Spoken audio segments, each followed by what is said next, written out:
Thank you so much for that really kind introduction and kind words about the blog posts. That was good fun to write, and I've kind of gone in a similar direction with my talk today.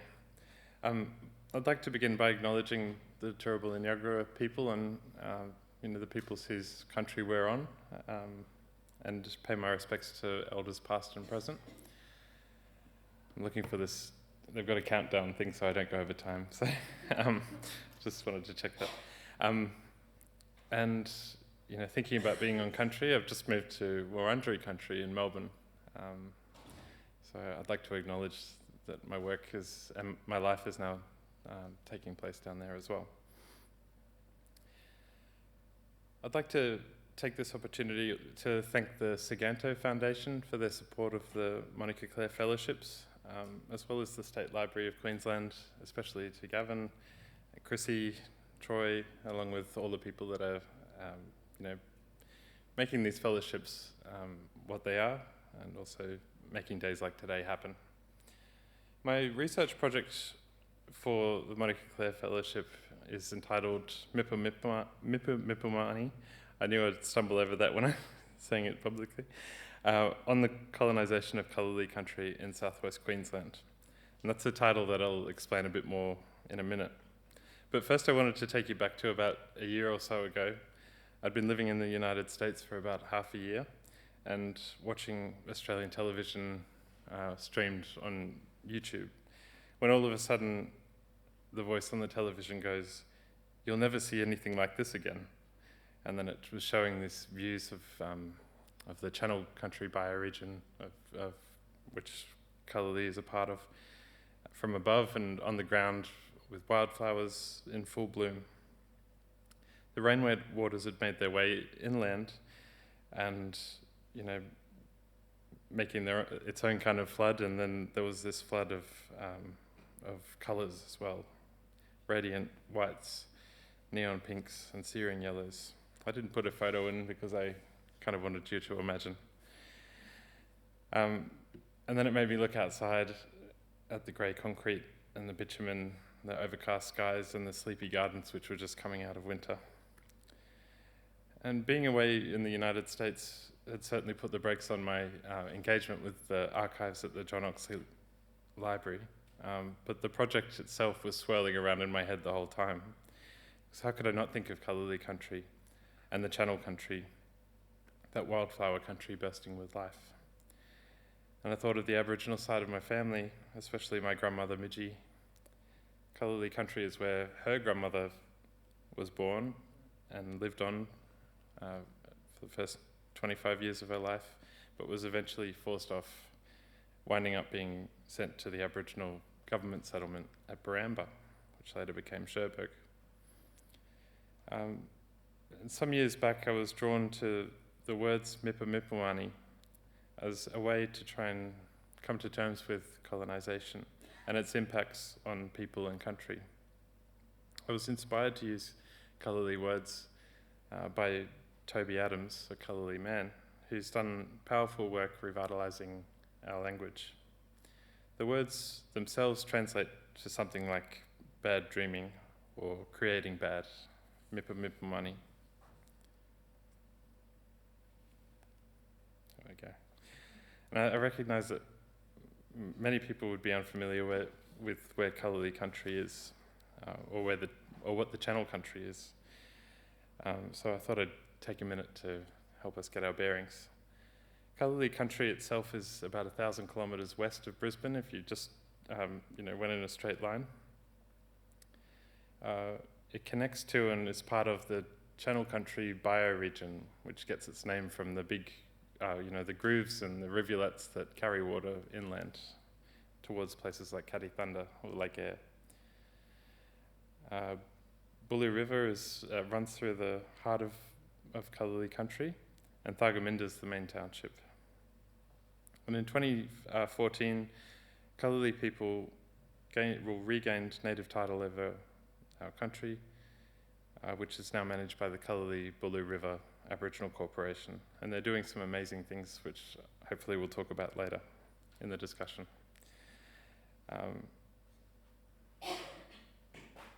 coming into this project, I was guided by history and story, and it makes me reflect on when I was young.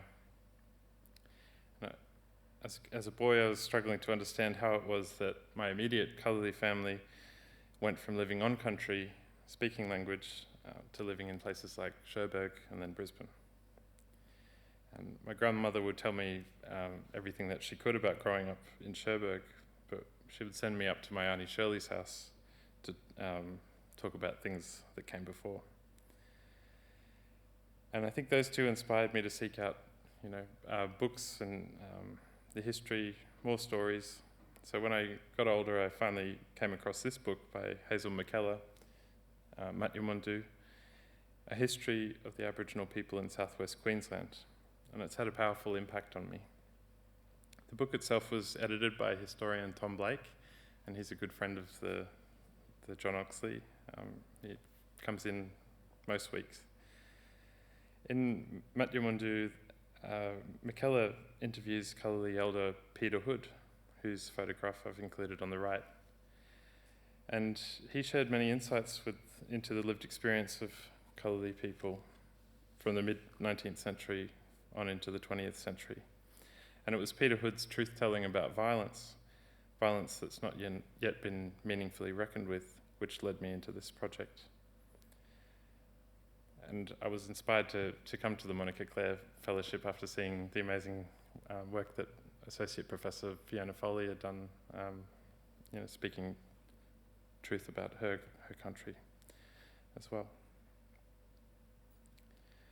So such violence was said to have been enacted by figures like Vincent James Dowling, who's seen as the pioneering settler on Kullilli Country. Confronting this violence is where I felt the project had to begin. And perhaps naively, I thought maybe I could uncover something new which would expose the facts about what had happened. I searched Dowling's diary, but he gave away little in the way of violence. He very rarely talked about what he'd done. And instead, I got caught up in this talk of mundane, existence, traveling across lonely landscapes, and also of the dryness of his poems about three flies zipping around a butcher shop and getting caught in fat and wax. But then still I wondered whether, is the violence still not there in his writing, even though he doesn't talk about it? There were certainly gestures to it. There's the story of his lucky hat being pierced by a spear thrown by a group of Aboriginal men, an event that he decided meant he would never go too far from home without a rifle again.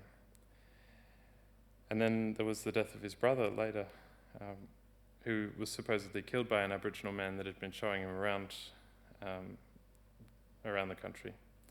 Dowling wrote to his mother not long after his brother's death, promising revenge, but there was little more talk after that, which is all to say that there's nothing settled about those kind of answers that I'd been chasing.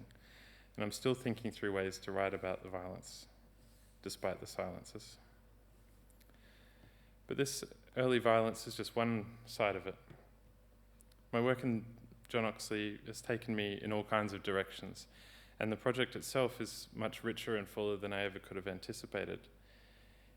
Here's a photo of the trolleys that the fellows use on the left.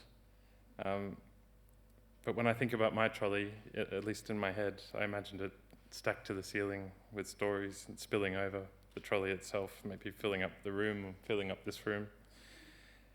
In the beginning, I thought about these materials as fragments of a once complete picture of the past.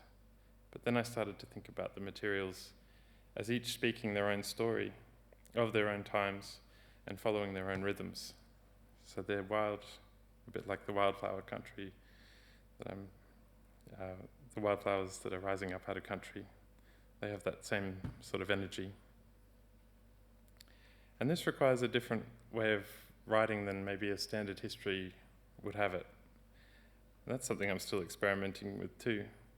But I know that it wouldn't be a history that tries to treat the past exactly as it was, because I think I need to put myself into the story and recognise my own position in it.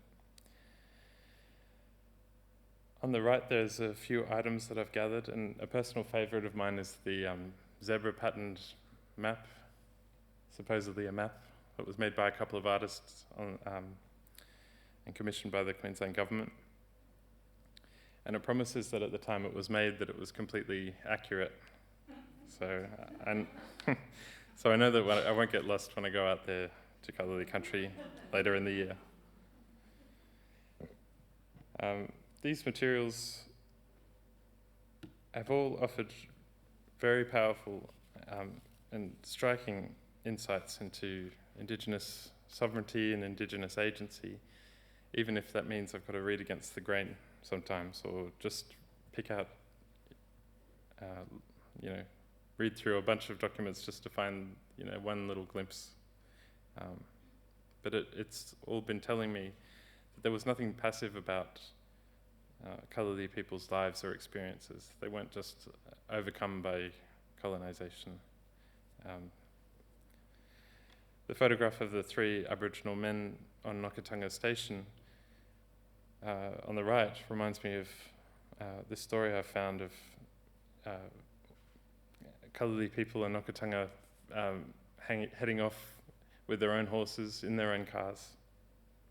It's a powerful image when you think about this taking place when, during the protection era, when the Queensland government was forcing Indigenous people into government reserves, forced labour regimes, and cutting families apart through the stolen generations. And this image of Coco, which we might speak to later because I recognise maybe I'll run out of time, it was taken by C.J. Pound, so it's a staged image, but then I look at it and it just looks like they're about to get ready to take off for a few laps and maybe jump the fence and just keep going. There's a freedom in that image, and I've recognised that dreaming into these images or putting myself into these images is powerful.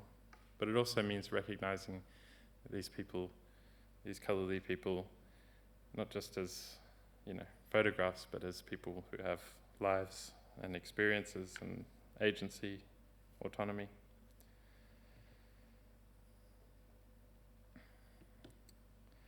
More and more I've come to see and to know country there, here, and everywhere as being its own kind of living body, its own entity. It's a body that's made up of everything that comprises it, and that includes land, places, stories, plants, animals, people, spirits, Indigenous law. And the more that I've become sensitive to this, the more that I've recognised that you have to think about the position of country as a subject in colonisation. It's been striking to me to read the memoirs of pastoralists who, from 100 years back, who recognised that they'd hurt the landscape, that they'd harmed country. They'd put too many sheep and cattle on the land, on country, and tipped the delicate ecosystem out of balance, using up the water, intensifying drought, making drought more frequent. And images like these two here, have made me think about colonisation differently again, because it's not just humans or settlers that are kind of active in taking over the land, but also the animals, like sheep, who participate even though they don't have any choice. And this moves us closer to thinking about myths and the kinds of myths that were central to Australia's colonisation and the colonisation of Kullilli Country. And, when I say myths, I'm thinking about the sort of myths that see country as a singular, big nature, but that's not how Aboriginal people know it. And settler myth, more broadly, as I see it, are those stories that settlers tell themselves and others to justify what they're doing. And the founding myth, of course, of Australia, the founding myth was terra nullius, no one's land. And the writings of Alice Duncan Kemp have been really influential on me, thinking about this myth making, because she I'm not necessarily arguing that she's giving life to myth exactly, but she blends the facts and memories and romanticism together in really interesting ways. And she's written many books on the Channel Country, which involve Kullilli people and country as well. And I'm certainly looking at the nuance here too, recognising that she was one of the few people at that time to remind her readers that Indigenous people are the real owners of the country that they belong to, along with the various anthropological insights that she shared. All this makes me think about my own writing and whether there's a way to counteract the myth, the settler myth, by writing in ways that are just as romantic, just as creative and generative, but moving in different ways, putting country front and centre. And maybe this is why I've been caught up with C.J. Pound, who I mentioned briefly before. He took the photo of the boy standing on the horse. Pound wound up on Kullilli Country on his nomadic journey through Queensland and New South Wales in the 1890s, doing experiments on with chicken cholera and poisons, trying to figure out ways to control the rabbit populations. And rabbits themselves are interesting when you think about them. You compare them with the sheep that we saw. They're both kind of like plagues, but the plagues of rabbits are doing different things. And Pound was trying to control the rabbits so that he could domesticate country, to bring it under control with all-powerful science. And killing off the rabbits is a bit like curating the landscape, driven by a desire to maximize its productivity, to enhance the turning of grass into protein and protein into money. And it's a reminder that myth and action go hand in hand. And with myth and action, I'm also wondering about magic, the kind of magic trick that comes about when you're trying to master nature. It's more magic than magic ever could be, my friend, the anthropologist Michael Tausig says, calling it agribusiness, or agribusiness writing. So you look closer at Pound's camp here on the left and recognise that there is some kind of magic at play. This is not the kind of laboratory that we'd expect from a scientist who's going to, put an end to the plaguing rabbit populations. To me, it looks more like the lair of an alchemist, those wizard scientists who believed they could turn base metals into gold. Much of the roof is made out of gum leaves, and then we look a bit closer at the entrance to his lair, and there's a bullock skull, boomerangs, shields, plus the tomahawk that he likes to pose with and take a selfie with on occasion. There are so many ways to kind of read images like this and to run with them, and to, so as to think through the ways that settlers see the world and seek to control it. Myth, make-believe, magic, action. They're all kind of themes that are coming up for me. Among the many photographs that Pound took during his time wandering around Kullilli Country and elsewhere is this drawing on the right of rabbits that he'd enclosed in a pen. And this was kind of his idea, to put a triangular collar around the necks of not just all the rabbits, but the ones that were particularly able to escape or chew through wire, because he thought that he could kind of lock them in. Yeah.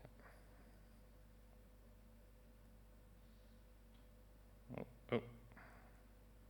There we go. As I've been kind of writing and drawing my ideas together and thinking through how I could tell this story, I've been asking myself, where does the past go? Where does the violence go? Where does the sovereignty go? And then it makes me think of Luke Stegeman's book, Amnesia Road, which whips back and forth between the Channel Country and his experience in Spain, so as to meditate on this idea of where violence goes. And he argues that it's stored in the landscape, and then it doesn't necessarily disintegrate. But then I also look at these, what you could call ruins of early colonisation on the Channel Country, and it makes me think that, it makes me know that country is going to outlast colonisation every day,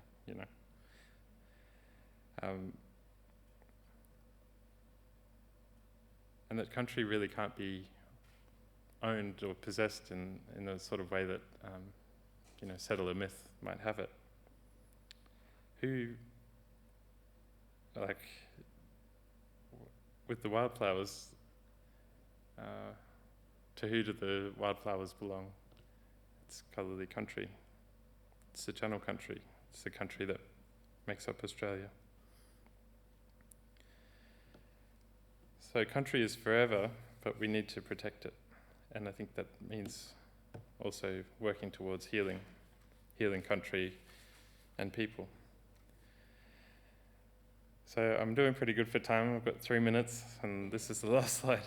So I guess I just wanted to kind of finish thinking about what's going to come next for me in the next month, in the next year. So the first thing is that I owe another blog to John Oxley, and thank you again for the flexibility that you've offered me in my time overseas. And that's going to keep exploring the magic, myth and make-believe on the channel, which will draw particularly on C.J. Pound and Alice Duncan Kemp. And in the next few months, I want to head out and do some writing on Kullilli Country, and hopefully I'll also have an opportunity to reconnect with other Kullilli people.